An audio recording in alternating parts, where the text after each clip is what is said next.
भैया मनोज भैया बोलते नहीं? जी भैया नमस्ते, सलाम भैया। जी हाँ दोस्तों, आपको ये बता दूं कि खेसारी लाल यादव जी के फैंस लोग जितने गंदे गंदे गाली देंगे, जितना बदनाम करेंगे मगहिया जबान को, वो उतना ही सुपरस्टार बनेगा।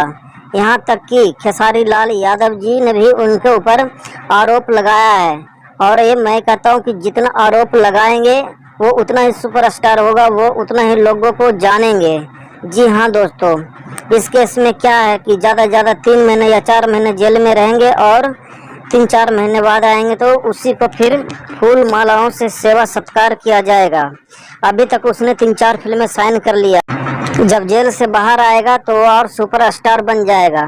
फिर देख लो कि कितने मतलब वो फिल्में साइन करेगा और कितने लोगों के दिल पे राज करेगा वो।